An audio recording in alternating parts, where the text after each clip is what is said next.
तो फ्रेंड्स स्वागत है आपका मेरे YouTube चैनल उज्जवल गुप्ता मैथ्स का अड्डा में।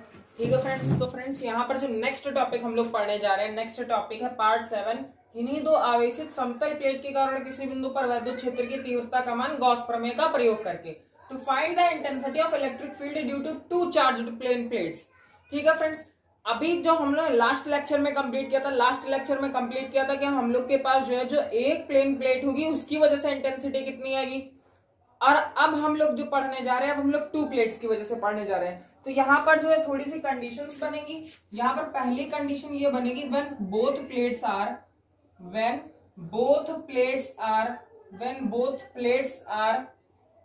Positively charged. When both plates are positively charged, जब दोनों प्लेटें धनावेशित होंगी। कैसी होंगी फ्रेंड्स? धनावेशित होंगी। तो फ्रेंड्स देखो, आप जरा समझने की कोशिश करो। जब दोनों प्लेटें धनावेशित होंगी तो हम लोग क्या करेंगे, हम लोग दो प्लेटें कोई ले लेंगे। सॉरी फ्रेंड्स, ये देखो, ये कोई दो प्लेटें हम लोग ले रहे हैं। ये कोई दो प्लेट्स हैं आपके पास ऐसे, एक प्लेट ये हो गई, एक प्लेट ये हो गई। ये आपकी दो प्लेट्स हो गई। ठीक है फ्रेंड्स, कितनी प्लेट्स हो गई? आपकी दो प्लेटें हो गई हैं। इनको आपने क्यू चार्जेस दे रखे। कितना चार्ज दे रखा है? इसको भी आपने क्यू चार्ज दे रखा है। ये इस पर यूनिफॉर्मली डिस्ट्रीब्यूटेड है। कैसा चार्ज आपने यहाँ पर डिस्ट्रीब्यूट करा है? Positive charge. कैसा चार्ज है आपके? पॉजिटिव चार्ज आपने डिस्ट्रीब्यूट कर रखा है। तो फ्रेंड्स यहाँ से आपके पास ये पॉजिटिव चार्ज जो है डिस्ट्रीब्यूट किया आपने, ये पूरी प्लेट पर यूनिफॉर्मली डिस्ट्रीब्यूट हो गया। इसमें भी आपने पी चार्ज जो है, क्यू चार्ज जो है इसको गिवन दिया आपने। इस पर भी जो है क्यू चार्ज आ गया आपका। ये दो प्लेट्स हो गई। ठीक है, plate P1 end plate P2। तो आपको यहाँ से जो है इन दोनों की वजह से जो इंटेंसिटी ऑफ इलेक्ट्रिक फील्ड आएगी वो कैलकुलेट करनी है। तो फ्रेंड्स यहाँ पर अगर आप कोई एक चार्ज लेकर चलो, ये प्लस का चार्ज अगर आप लो, तो प्लस की वजह से जो इंटेंसिटी होगी वो किधर की होगी? अवे फ्रॉम द चार्ज होती है। आपको बता रखा है मैंने। यहाँ पर अगर आप चेक करोगे तो ये भी कैसी होगी? अवे फ्रॉम द चार्ज होगी। ठीक है फ्रेंड्स, और यहाँ पर भी इसकी वजह से जो आएगा वो यहाँ पर आएगा अवे फ्रॉम द चार्ज। ठीक है फ्रेंड्स, तो यहाँ पर 3 पॉइंट पर आपको कैलकुलेट करना पड़ेगा। एक P पॉइंट पर, एक Q पॉइंट पर और एक R पॉइंट पर। ठीक है फ्रेंड्स, तो PQR पॉइंट पर आपको कैलकुलेट करना पड़ेगा। तो फ्रेंड्स इस वाली प्लेट P1 की वजह से, ये जो प्लेट आपकी P1 है, P1 प्लेट की वजह से जो इस P पॉइंट पर इंटेंसिटी आएगी वो E1 आएगी। ठीक है फ्रेंड्स, यहाँ पर जो इंटेंसिटी रहेगी वो कैसी रहेगी? E1 रहेगी। और यहाँ पर भी जो इंटेंसिटी आएगी वो कैसी रहेगी? E1 रहेगी। अब अगर आप बात प्लेट P2 की करो, P2 प्लेट की बात करोगे, तो इसकी वजह से जो यहाँ पर जो इंटेंसिटी आएगी P पॉइंट पर, क्योंकि प्लस का चार्ज है, प्लस के चार्ज की वजह से इंटेंसिटी कैसी होती है? अवे फ्रॉम द चार्ज होती है, यानी बाहर की तरफ होती है। यानी ये E2 आएगी। इसकी वजह से यहाँ पर बात करोगे तो ये किधर की होगी? ये बाहर की तरफ होगी। ठीक है फ्रेंड्स, और यहाँ पर जो R पॉइंट होगा, R पॉइंट पर भी इस वाले चार्ज की वजह से या इस पूरी प्लेट चार्ज की वजह से जो है कैसी इंटेंसिटी होगी? Intensity away from the charge होगी। यानी आपको डायरेक्शन क्लियर हुई। P पॉइंट पर इस वाले चार्ज की वजह से E1 बाहर की तरफ, इस वाले चार्ज की वजह से E2 बाहर की तरफ। Q पॉइंट पर इस वाले चार्ज की वजह से बाहर की तरफ E1 इस डायरेक्शन में आएगा, और P2 वाली प्लेट के चार्ज की वजह से E2 डायरेक्शन इधर की तरफ आएगी। इस तरीके से ये डायरेक्शन आपकी 3 पॉइंट्स पर कवर हो गई। ठीक है फ्रेंड्स, तो आपको 3 पॉइंट पर कैलकुलेट करनी पड़ेगी। P पॉइंट पर अलग, Q पॉइंट पर अलग एंड R पॉइंट पर अलग कैलकुलेट करनी पड़ेगी।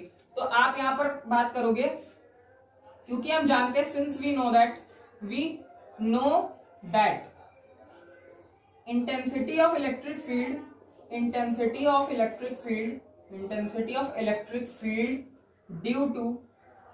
ड्यू टू प्लेन प्लेट की वजह से इंटेंसिटी आपने अभी लास्ट लेक्चर में कितनी पढ़ी थी? Sigma is equal to sigma upon 2 epsilon naught. कितना पढ़ा था आपने? Sigma upon 2 epsilon not.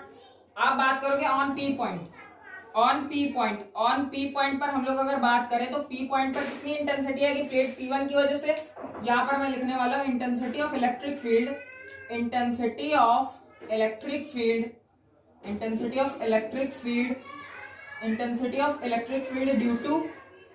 Due to P1 plate. वो कितनी है? P1 प्लेट की वजह से इंटेंसिटी कितनी थी? E1 की वैल्यू कितनी आएगी? Sigma upon 2 epsilon naught. और इसी तरीके से जो आप इंटेंसिटी ऑफ इलेक्ट्रिक फील्ड निकालोगे, intensity of electric field due to intensity of electric field due to P2 plate. P2 plate की वजह से जो है आप इंटेंसिटी जो निकालोगे वो कितनी होगी, E2 होगी। उसको बोलेंगे सिग्मा अपॉन 2 एप्सिलॉन नॉट। ठीक है फ्रेंड्स, यानी अगर P पॉइंट पर आपको टोटल इंटेंसिटी जो कैलकुलेट करनी है, P पॉइंट पर टोटल इंटेंसिटी कितनी होगी, टोटल इंटेंसिटी उसको बोलेंगे हम लोग E इज इक्वल टू, हम लोग क्या करेंगे, यहाँ पर आप डायरेक्शन देखकर बताओ कैसी है, डायरेक्शन है सेम, जिस डायरेक्शन में E1 है उसी डायरेक्शन में क्या है, E2 है। तो दोनों की डायरेक्शन जब सेम हो जाएगी तो यहाँ पर जो हम लोग इंटेंसिटी निकालेंगे वो प्लस करके निकालेंगे, E1 प्लस E2 करेंगे तो E1 की value sigma upon 2 epsilon naught और E2 की वैल्यू भी sigma upon 2 epsilon not. Sigma upon 2 epsilon not कहां से आ रही है, आपने लास्ट लेक्चर में पढ़ा हुआ था कि प्लेन प्लेट की वजह से इंटेंसिटी ऑफ इलेक्ट्रिक फील्ड कितनी होती है, सिग्मा अपॉन 2 एप्सिलॉन नॉट होती है।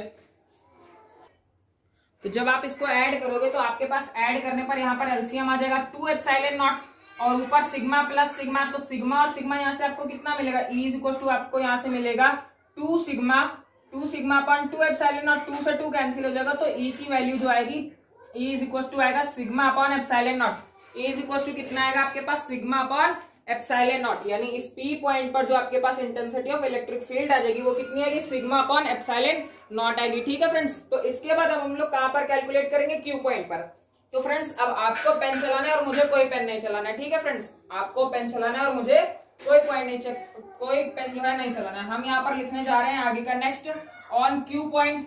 तो Q पॉइंट पर भी intensity of electric field due to P1 plate उसको E1 बोलूंगा, intensity of electric field due to P2 plate उसको E2 बोलूंगा। यहाँ पर जब टोटल इंटेंसिटी कैलकुलेट करने के लिए आएंगे तो टोटल इंटेंसिटी हम कैलकुलेट करने में क्या करेंगे, डायरेक्शन चेक करेंगे। डायरेक्शन दोनों की कैसी है, अपोजिट है।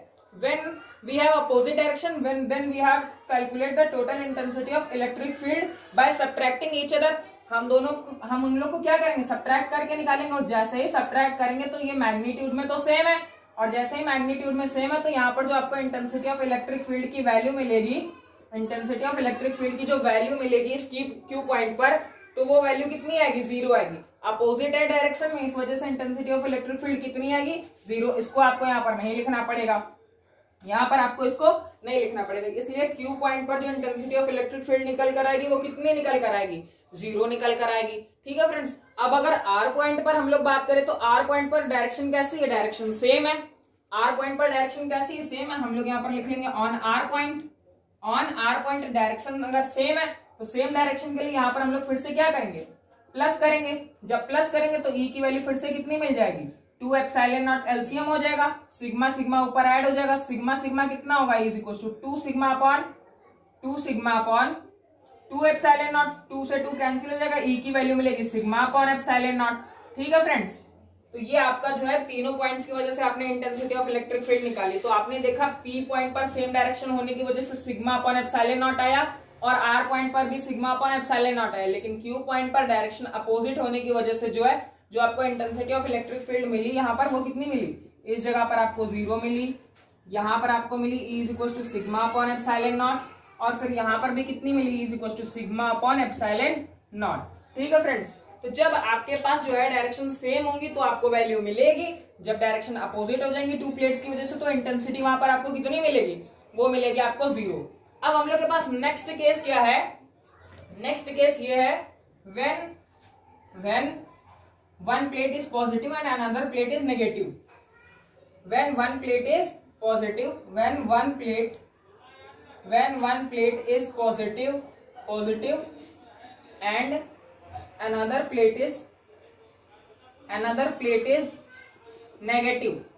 जब एक प्लेट पॉजिटिव होगी और एक प्लेट नेगेटिव होगी तब हम लोग के पास डायरेक्शंस कैसी आएंगी, तो वो आप देखो यहां से, जब एक प्लेट आपकी पॉजिटिव होगी और एक प्लेट नेगेटिव होगी तब आप क्या करोगे, तो ये देखो फ्रेंड्स, मैं यहाँ पर ये सब रफ कर दे रहा हूं, ये भी रफ कर दिया और ये भी रफ कर दिया, इसके अंदर का ये सब भी मैंने रफ कर दिया। अब यहाँ पर जो हम लोग चार्ज देंगे इस प्लेट को, वो चार्ज कैसा होगा, इसके पास वो चार्ज होगा नेगेटिव वाला। कैसा चार्ज होगा, नेगेटिव चार्ज। तो हमने इसको ये नेगेटिव चार्ज दे दिया। अब नेगेटिव चार्ज की वजह से जो इंटेंसिटी ऑफ इलेक्ट्रिक फील्ड होती है या उसकी जो डायरेक्शन होती है वो टुवर्ड्स द चार्ज होती है। ये नेगेटिव चार्ज हमने इसको दे दिया, ये टुवर्ड्स द अगर चार्ज है तो यहां से आप देखोगे ये P पॉइंट है, ये फिर से Q पॉइंट है और ये यहाँ पर कितना पॉइंट है, R पॉइंट है। तो अगर आर पॉइंट पर बात करोगे तो माइनस की वजह से इंटेंसिटी किधर की ओर हो जाएगी, towards the charge E1, sorry अगर प्लस वाले की वजह से बात करोगे तो इंटेंसिटी E1 हो जाएगी। P1 प्लेट की वजह से इंटेंसिटी E1 बाहर की तरफ, प्लस की वजह से इंटेंसिटी कैसी होती है बाहर की तरफ, माइनस की वजह से इंटेंसिटी कैसी होती है अंदर की तरफ, यानी टुवर्ड्स द चार्ज। तो ये E1 E2 आ गया। Q पॉइंट पर अगर बात करोगे तो इस प्लस की वजह से जो इंटेंसिटी ऑफ इलेक्ट्रिक फील्ड होती है वो बाहर की तरफ E1, और माइनस की वजह से जो इंटेंसिटी ऑफ इलेक्ट्रिक फील्ड होती है वो टुवर्ड्स द चार्ज होती है E2, यानी यहाँ पर दोनों की डायरेक्शन कैसी हो जाएगी, सेम हो जाएगी। प्लस की वजह से इंटेंसिटी बाहर की तरफ और माइनस की वजह से जो इंटेंसिटी है वो टुवर्ड्स द चार्ज, यानी कि दोनों की डायरेक्शन क्या हो गई, सेम। अब P पॉइंट पर बात करोगे तो प्लस की वजह से कैसी, बाहर की तरफ, एंड माइनस की वजह से इंटेंसिटी कैसी, अंदर की तरफ, अंदर की तरफ, यानी इस पॉइंट पर डायरेक्शन अपोजिट, इस पॉइंट पर भी डायरेक्शन अपोजिट, लेकिन Q पॉइंट पर डायरेक्शन कैसी हो गई आपकी, सेम हो गई, तो सेम डायरेक्शन हो गई। अच्छा अब हम लोग यहाँ पर बात करेंगे P पॉइंट के लिए, तो P पॉइंट के लिए टोटल इंटेंसिटी कितनी आएगी, P पॉइंट के लिए total intensity of electric field कितनी आएगी, यहाँ पर डायरेक्शन कैसी अपोजिट है, तो E इक्वल्स टू आप लगाओगे E1 माइनस E2, यानी sigma upon 2 epsilon not minus sigma upon 2 epsilon naught, ये दोनों कैंसिल होके P पॉइंट पर इंटेंसिटी आपको कितनी देंगे, P पॉइंट पर आपको इंटेंसिटी मिल जाएगी 0।